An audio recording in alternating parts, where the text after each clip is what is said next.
La tente a cassé. Et là-bas aussi. C'est super génial.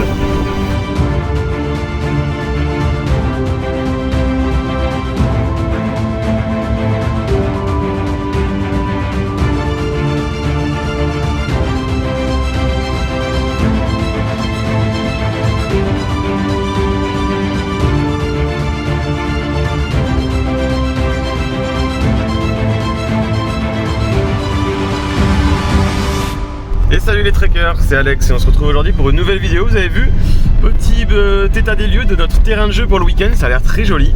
On est au niveau de la cascade de Pista. Bon, je peux pas vous regarder dans l'objectif parce que, comme vous l'entendez, je suis sur une petite piste pour y accéder. Cascade de Pista, ensuite on va monter au pic de Pista, etc. On a une boucle de 33 km à faire, donc je pense qu'on va s'arrêter à 21 km au col de je ne sais plus comment il s'appelle puisqu'on est dans le Pays Basque et que les noms des cols sont inretenables et imprononçables. Mais au bout de 21 km on se met un petit col, il y a un caillolard en dessous, donc une petite cabane avec un point d'eau normalement, à 1 km en dessous. Après on fait les 12 km restants le lendemain matin. Je vous retrouve une fois que j'ai mon sac à dos sur les épaules, que mes chaussures sont lacées. Et voilà, à tout à l'heure. C'est bon, on est en marche. Ça doit faire à peine 5-10 minutes que j'ai commencé. Plus l'habitude de marcher avec un sac à dos. Voilà, en plus c'est que pour 2 jours, même pas, 1 jour et demi, 2 jours. Quand j'ai calculé ce hier, j'étais à 7,5 kg sans eau, mais avec la nourriture. Donc un bon petit poids de base de 6-7, sachant que comme je partais pour un jour, je me suis pris un livre pour ce soir, etc. Donc c'est cool. Je vous tiens au courant, puis je vous montre un peu le paysage aussi parce que ça a l'air d'être très joli.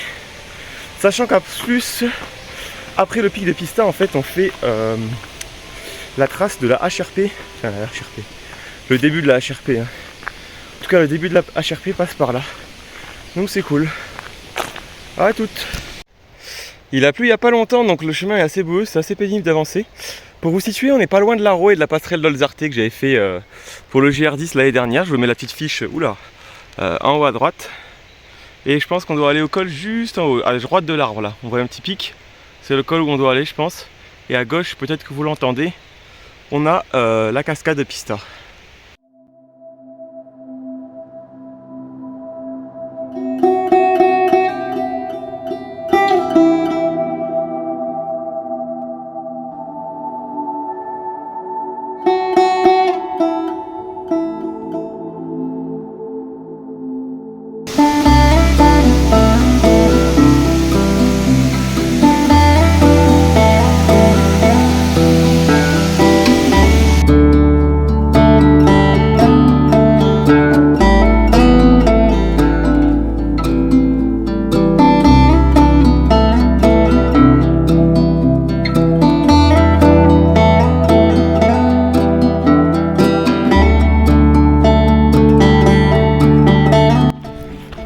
C'est bon, on a passé le col. Bon, il n'y avait rien de particulier, donc je n'ai pas filmé. On est sur une petite route pastorale et il y a des bêtes un petit peu. C'est sympa l'hiver, mais ça a son charme. Mais c'est quand même plus mieux avec la vie de l'été, avec les brebis, les alpages entre guillemets. En tout cas, c'est vraiment cool. Ça bouge en plus, le petit bruit des cloches.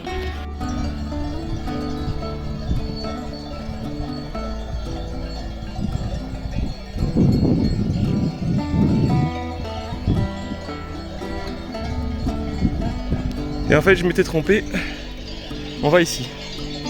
Le pic doit être en face. Donc c'est parti. Et vous voyez ces petites marques rouges, ça signifie pas qu'on est sur le GR10 puisque le GR10 il est un petit peu plus bas à 7 km. Mais comme on est proche de la frontière, et bien ça signifie tout simplement qu'on est sur le GR12 et le GRT11. Donc le GR11 c'est une sorte de GR10 espagnol qui est apparemment, d'après ce qui se dit, un petit peu plus joli et un peu moins montagne russe que le GR10. Donc si vous avez envie de traverser les Pyrénées, côté espagnol, il y a le GR11. Allez, on continue, vous voyez, on doit aller en face là. J'ai pris une variante parce que normalement ma trace me faisait passer là-dedans. Autant vous dire que j'ai la flemme.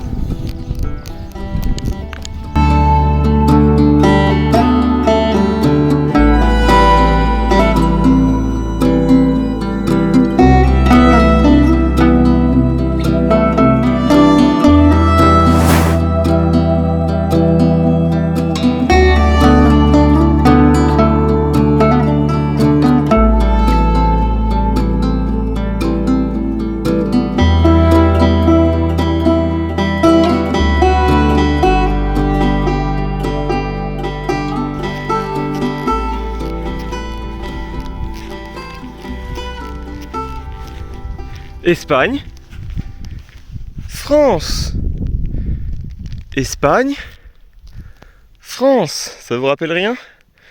Le pic d'Ori l'année dernière, ben, il est juste derrière, là devant, derrière ce nuage. Des fois on le voit, ben là on le voit plus, mais il y a Ori. Et donc cette zone, il y a tout le temps des nuages.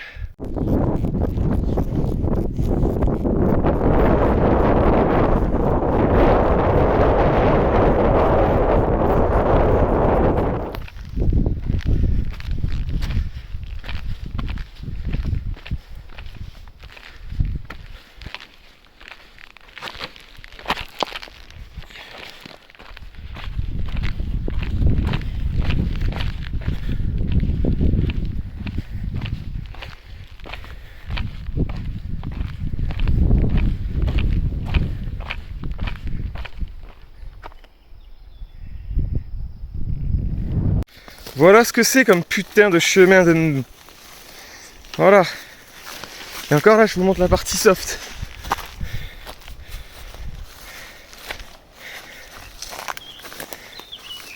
Peut-être que c'est le début de saison, donc c'est pour ça qu'il n'y a aucune trace qui est refaite. Mais... Mon Dieu. Allez. Peut-être que je vais faire moins du coup, parce que là, je perds un temps fou à chercher le passage. Ah.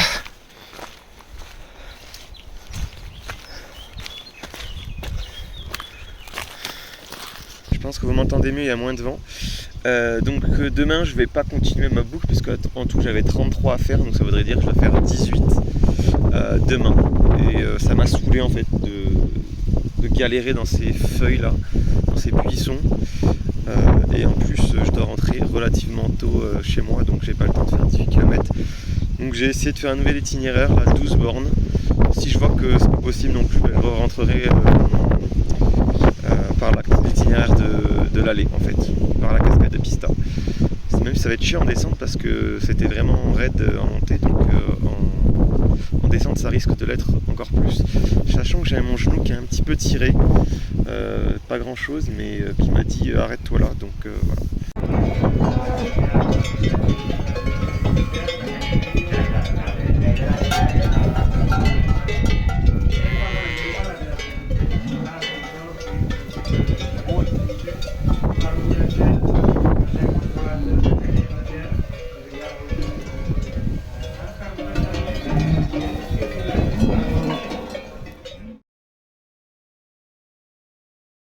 La tente a cassé.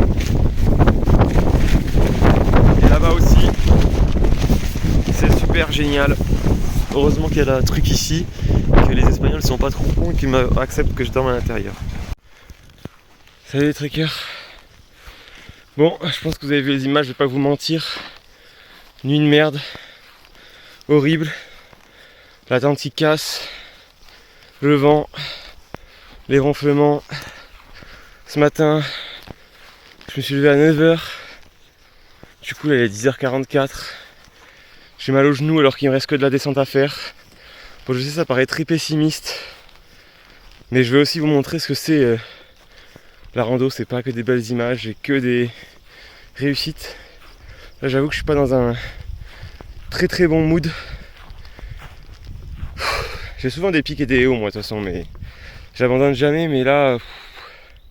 Je remets en cause plein de choses. Est-ce que en septembre je vais pouvoir faire GR10 avec ce genou de merde?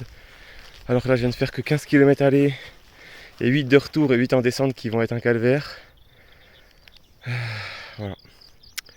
Désolé pour cette fin un petit peu triste, hein. C'est pas pour avoir votre affection, votre pitié ou faire l'intéressant. C'est juste que je vais vous montrer que la vérité. Voilà, allez, ciao ciao.